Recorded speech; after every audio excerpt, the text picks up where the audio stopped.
A paz do nosso Senhor Jesus Cristo. Eu sou Veridiana Costa, estamos aqui hoje para mais um dia de leitura. Senhor Deus e Pai, glorificado e exaltado é o teu santo nome. Muito obrigada, Pai, por mais um dia de vida. Agradeço por sua bênção e por sua proteção. Muito obrigada, Senhor, pelos teus livramentos, Pai. Por favor, nos abençoe nesta leitura.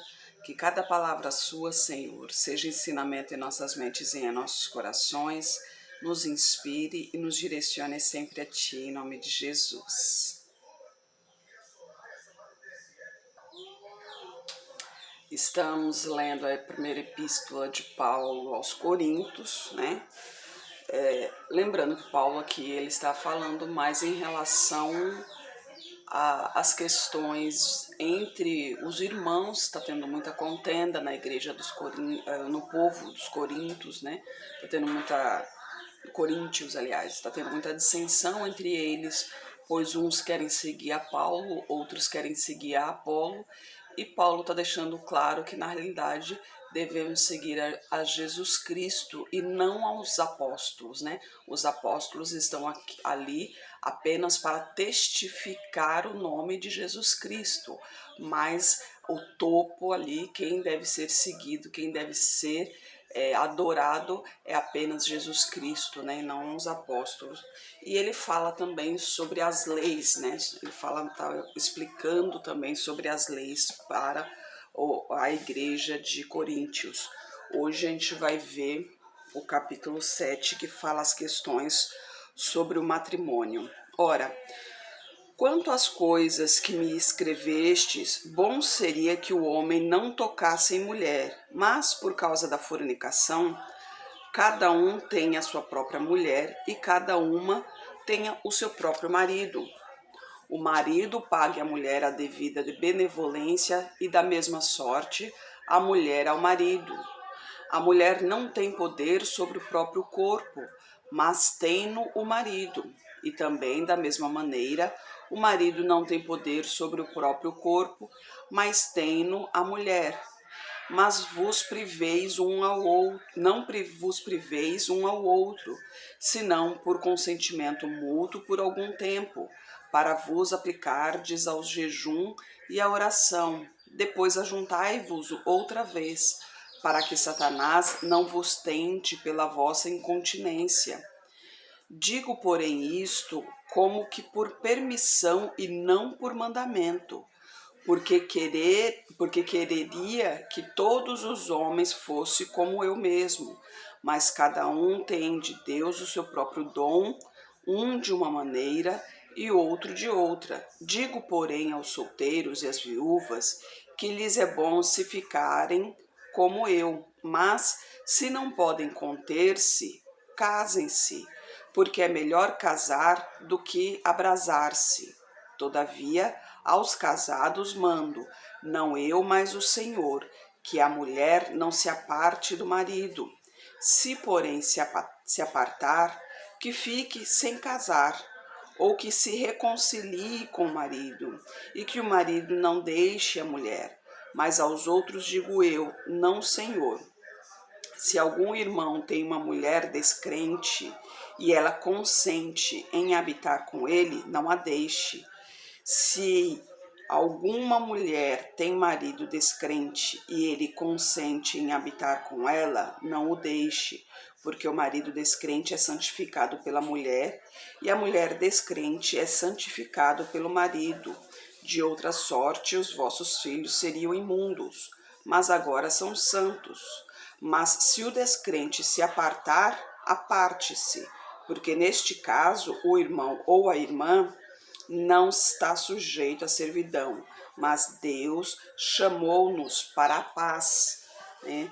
Aqui Paulo está explicando como que seria em relação ao divórcio, né?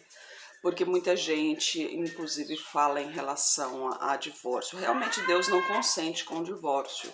Deus prefere, na realidade, Deus prefere que a pessoa, desde o início, desde sua infância, sirva somente a Deus, né? Não se case, na realidade, sirva somente para o Senhor. Mas Deus sabe que a carne é fraca, né, das necessidades humanas. Então, sendo assim, é melhor que se case para não acontecer de sofrer aos desejos, né, de ceder aos desejos da carne e assim acabar na fornicação, que é o termo que a Bíblia usa. Então, sendo assim, é melhor casar-se, mas ao casar-se, manter-se fiel, tanto homem quanto mulher, manter-se fiel e cumprir, obviamente, os seus deveres matrimoniais.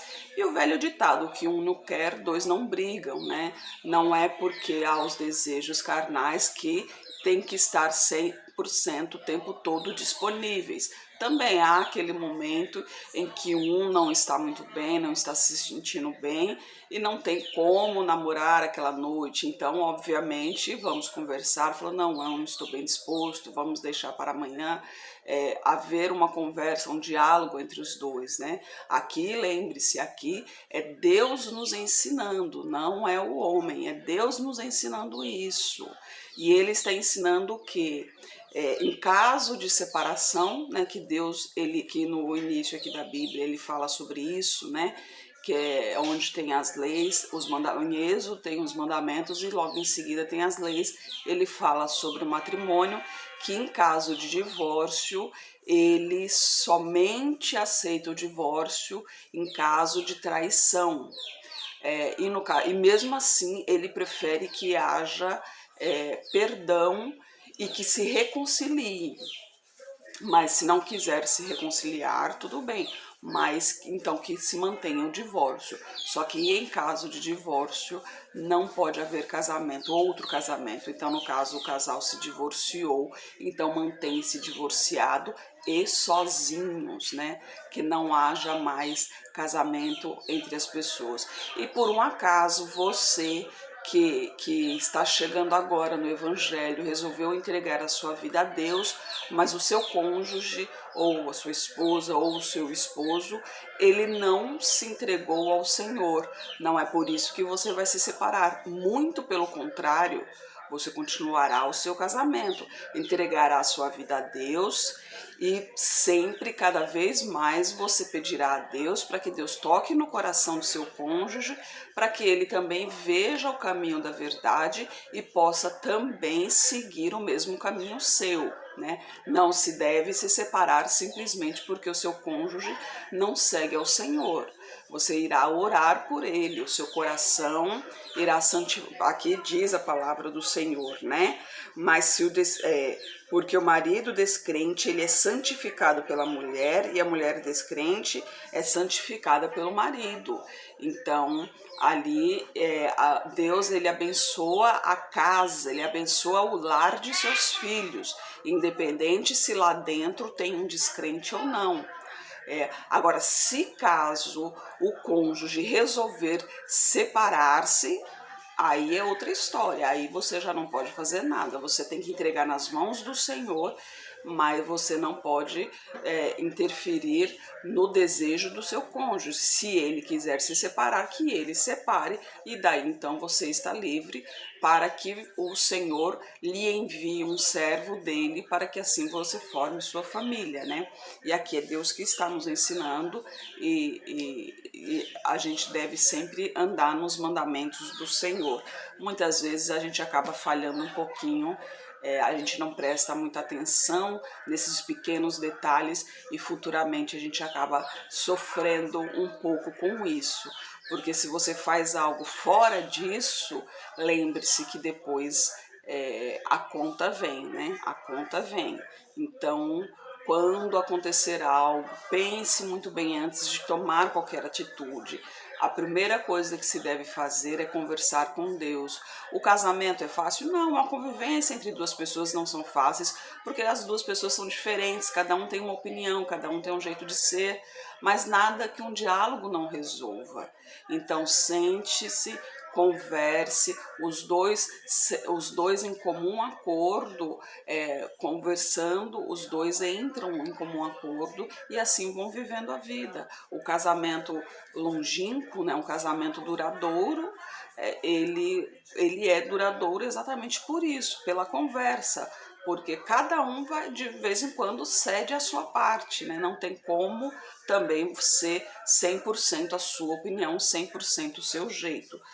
Tanto que no começo aqui Deus fala, né, que o corpo do homem pertence à mulher e o corpo da mulher pertence ao homem. Isso querendo dizer o quê? Que os dois têm o mesmo poder dentro do casamento, né? Quando Deus criou a mulher, diz que a mulher é uma consoladora, mas dentro do casamento os dois têm o mesmo poder. Então, principalmente para aqueles que têm filhos, muitos acabam discutindo: ah, não, é meu filho, eu que crio como eu quero, que não sei o que. Não é assim que funciona. Os dois têm o mesmo poder, os dois têm a mesma responsabilidade, os dois têm os mesmos deveres. Então, sentem, conversem e entrem em um acordo para que assim possam conviver em paz e tranquilidade e principalmente sempre na presença do Senhor. E a gente continua aqui a partir do versículo 16. Porque de onde sabes, ó mulher, se salvarás teu marido? E de onde sabes, ó marido, se salvarás tua mulher? E assim, cada um como Deus lhe repartiu, cada um como o Senhor o chamou. É o que ordeno em todas as igrejas. É alguém chamado, estando circuncidado, fique circuncidado. Não se circuncide. A circuncisão é nada e a incircuncisão nada é, mas sim a observância dos mandamentos de Deus. Cada um fique na vocação em que foi chamado. Foste chamado sendo servo? Não te preocupes com isso, mas se ainda podes ser livre, aproveita a ocasião, porque é chamado pelo Senhor sendo servo, é liberto do Senhor. Da mesma maneira também, o que é chamado sendo livre, servo é de Cristo. Fostes comprados por bom preço, não vos façais servos dos homens. Irmãos, cada um fique diante de Deus no estado em que foi chamado. Ora, quanto às virgens, não tenho o mandamento do Senhor. Dou, porém, o meu parecer como quem tem alcançado misericórdia do Senhor para ser fiel. Tenho, pois, por bom, por causa da instante necessidade, que é bom para o homem o estar assim. Estás ligado à mulher? Não busques separar-te. Estás livre de mulher? Não busques mulher. Mas se te casares, não pecas. Se a virgem se casar, não peca. Todavia, os tais terão tribulações na carne, e eu quereria poupar-vos. Isto, porém, vos digo, irmãos, que o tempo é curto. O que resta é que também os que têm mulheres sejam como se não as tivessem, e os que choram como se não chorassem, os que folgam como se não folgassem, os que compram como se não as possuíssem, e os que usam deste mundo como se dele não abusassem, porque a aparência deste mundo passa. E bem quisera eu que estivesseis sem preocupações. O solteiro cuida das coisas do Senhor e como há de agradar ao Senhor, mas o que é casado cuida das coisas do mundo, em como há de agradar à mulher. Há diferença entre a mulher casada e a virgem. A solteira cuida das coisas do Senhor para ser santa, tanto no corpo como no espírito. Porém, a casada cuida das coisas do mundo, em como há de agradar o marido. E digo isto para proveito vosso, não para vos restringir, para vos unirdes ao Senhor sem distração alguma. Mas se alguém julga que trata indignamente a sua virgem, se tiver passado a flor da idade, e se for necessário, que faça o tal o que quiser. Não peca, casem-se, todavia o que está firme em seu coração, não tendo necessidade, mas com poder sobre a sua própria vontade. Se resolveu no seu coração guardar a sua virgem, faz bem, de sorte que o que a dá em casamento faz bem, mas o que não a dá em casamento faz melhor. A mulher casada está ligada pela lei todo o tempo que o seu marido vive, mas se falecer, o seu marido fica livre para casar com quem quiser, contanto que seja no Senhor. Seja, porém, mais bem-aventurada se ficar assim, segundo o meu parecer, e também eu cuido que tenha o Espírito de Deus. Então aqui Paulo, ele está falando também, está falando mais sobre a sua opinião, de como, lógico que ele está falando a sua opinião ali de como ele viveu, mas a gente relembrando aqui das escrituras do Senhor, em Êxodo ali, onde tem as leis, a gente comparando com o que Paulo diz aqui, é tudo coerente, porque realmente Deus prefere sim que mantenha-se solteiro. Por quê?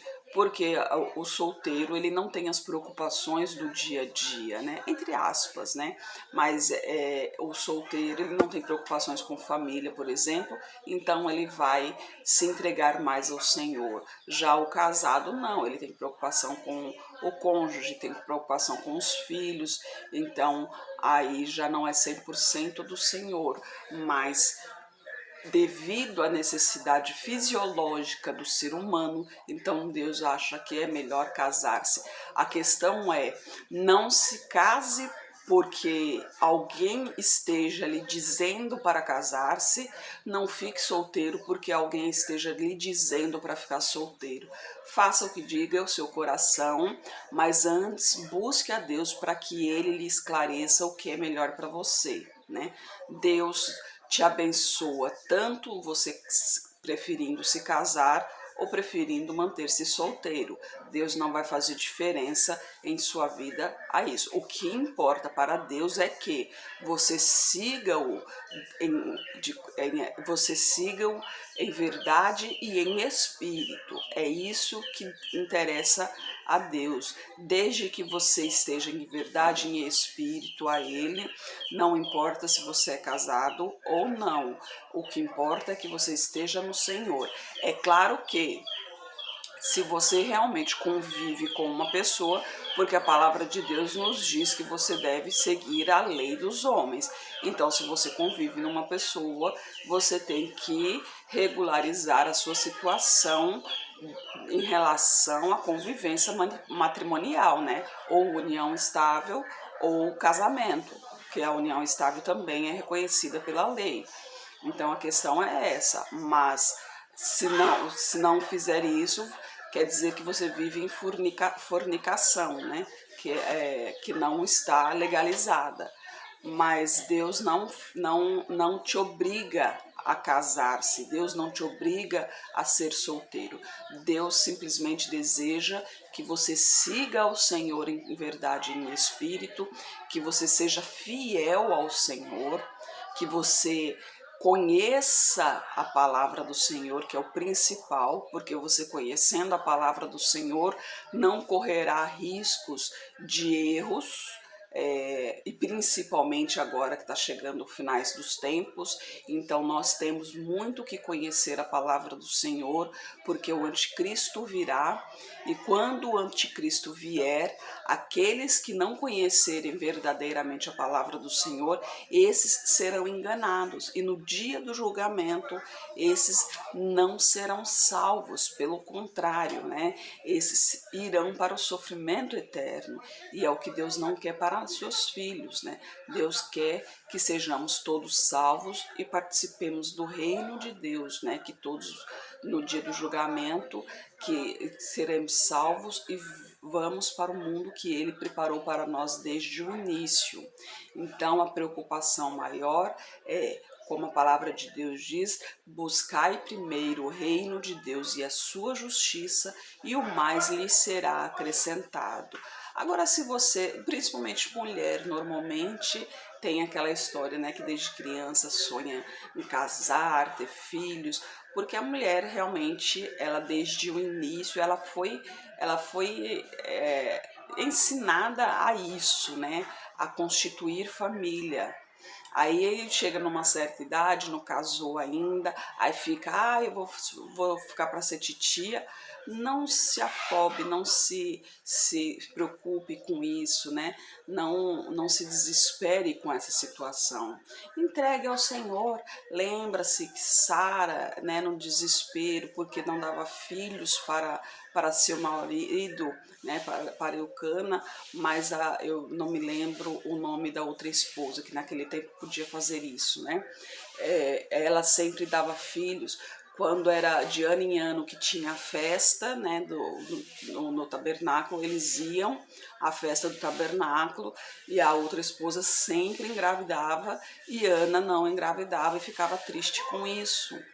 Até que teve um dia e ela falou: não, não tá certo isso, eu sou uma serva do Senhor e eu não aceito essa amarração em minha vida, não. E chegou no tabernáculo do Senhor, ajoelhou ali e clamou ao Senhor, se derramou em frente ao Senhor ali e orou. Inclusive Elias, né, o sacerdote do Senhor, quando a viu, pensou que ela estava embriagada pelo fato de que ela só movia os lábios quando conversava com o Senhor, mas ela falou claramente ao Senhor que não aceitava aquela situação, pois ela era uma serva do Senhor ali e ela precisava dar um filho ao seu esposo, né? Ela estava sendo envergonhada ali perante ao Senhor porque não dava descendência ao seu marido. E Deus a ouviu, né? Ela realmente engravidou e deu filho a seu esposo.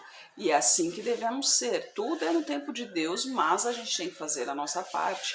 Quando queremos algo, quando desejamos algo que aparentemente não vem, o que fazemos? Nós pedimos ao Senhor, nós clamamos ao Senhor, mas não deixe de clamar ao Senhor, porque muitas vezes as pessoas deixam de pedir ao Senhor, se cansam. Por quê? Nosso tempo é diferente de Deus.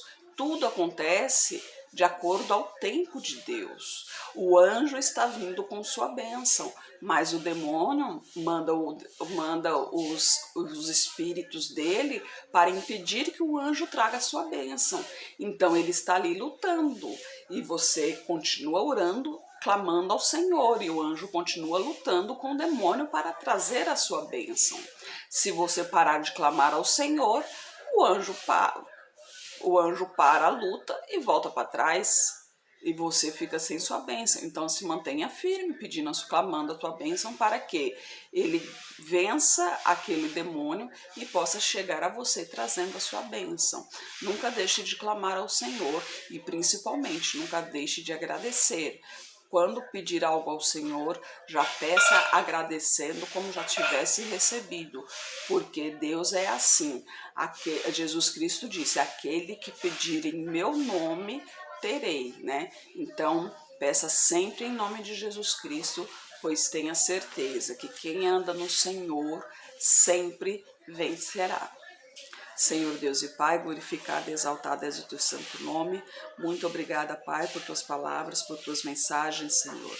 Eu peço a Ti que esteja com essa pessoa que está orando comigo. Manifeste o Teu poder na vida dela, Pai. Toque em sua saúde, toque em suas finanças, Pai. Toque em sua vida emocional, toque em seu psicológico, Pai. Toque em seu coração, Senhor. Eu peço a Ti por toda a minha parentela, por toda a parentela de meu esposo. Derrama tua unção sobre cada um deles, Pai. Manifeste o Teu poder na vida de cada um e traga todos para o seu caminho, Senhor. Peço a Ti pelos nossos governantes, pelas nossas autoridades, que os Teus anjos estejam guiando cada um deles de acordo à Tua vontade, Pai. Peço a Ti pelos Teus filhos, Pai. Por favor, nos capacite cada vez mais para proclamarmos o Teu Evangelho, Senhor. É o que eu oro em nome de Jesus. Amém. Que Jesus Cristo esteja em seu coração e que Deus abençoe.